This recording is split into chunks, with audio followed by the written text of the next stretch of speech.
Bienvenue sur Vigie, la chaîne où on tâtonne pour voir plus loin qu'avec les yeux. Si le contenu vous plaît, abonnez-vous et partagez-le. Bonne écoute. Oh oh oh! Ici le Père Noël. J'espère que vous allez toutes et tous très bien. Pour ma part, j'ai pas mal de travail car je prépare ma venue annuelle. C'est pourquoi, en attendant, j'ai fait une collab, c'est comme ça que disent les jeunes, avec le youtubeur Vigie pour qu'il vous fasse un calendrier de l'Avent sur le lecteur d'écran de Apple qui s'appelle VoiceOver. Il vous y partagera bon nombre de petits trucs et astuces théoriques et pratiques. Mais ça, je le laisserai développer ci-après. Moi, je vais retourner à mes occupations. Ah oui, encore une chose.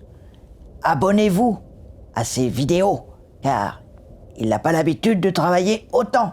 Ça, je peux vous le garantir. Allez, je file. Salut. On va tenter d'honorer cette promesse, même si, pour ne rien vous cacher, je ne sais pas si c'était le Père Noël ou le Père Fouras. Du coup, on va essayer de partir pour un petit calendrier de l'Avent sur VoiceOver. Alors, en guise de propos introductifs, il fallait que je vous précise quelques éléments. La première, c'est que je ne suis pas un professionnel de VoiceOver, ce sont simplement des recherches que j'ai effectuées par moi-même, des trucs et astuces que j'ai pu trouver glanés ça et là. J'essaierai de citer mes sources quand je le pourrai, au maximum. La deuxième, c'est que je pratiquerai VoiceOver principalement sur l'iPhone avec lequel je tourne, qui est donc un iPhone 11 Pro Max en version d'iOS, donc 18.1. Donc si vous n'avez pas tout à fait le même VoiceOver, c'est peut-être lié à ça, notamment si vous regardez cette série de vidéos, cette playlist, plus tard, il est possible que vous n'ayez pas tout à fait les mêmes options, notamment pour tout ce qui est Apple Intelligence qui devrait arriver plus tard. Voilà, donc je vais tourner principalement avec l'iPhone 11 Pro Max, bien qu'il est possible qu'il y ait une vidéo ou deux que je tourne avec l'iPad, puisque j'ai un problème avec mon iPhone lorsque j'utilise le haut-parleur interne du téléphone quand je fais de la dictée vocale.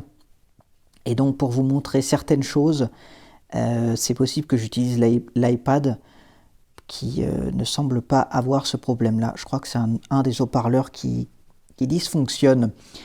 Voilà. Alors, pourquoi VoiceOver, c'est assez simple. C'est parce que, si vous voulez, j'aurais bien fait TalkBack dans la foulée de Android, mais j'ai utilisé, je crois, ce système une fois, comme ça, au cours d'une soirée, vraiment vite fait.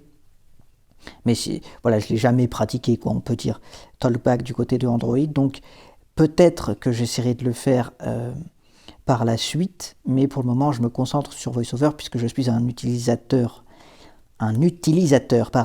moi-même de VoiceOver et que principalement j'utilise cette technologie-là. Peut-être j'essaierai de vous faire TalkBack. Voilà. Dernière chose, si je me souviens bien, c'est que je vais commencer d'abord par si vous voulez, une présentation plus théorique de VoiceOver. Nous allons voir les différents réglages et paramétrages que l'on peut faire. Et plus vous avancerez dans la série des vidéos, plus on essaiera, je le pense, de se diriger vers une approche pratique avec des astuces d'utilisation dans des cas réels, si vous voulez, et des petites astuces pour optimiser un petit peu, essayer de fluidifier un peu tout ça. Voilà, on va essayer de commencer par le théorique et de se diriger de plus en plus vers le pratique au fur et à mesure de la playlist. Voilà, écoutez, j'espère que je vous ai tout dit pour cette petite vidéo introductive. J'espère que je vais réussir à tenir le rythme, même si ça m'effraie un petit peu. Et puis, n'hésitez pas à partager ces vidéos si vous apprenez des choses. Et puis voilà, on se retrouve demain pour la première vidéo sur l'histoire de VoiceOver. Allez, à plus.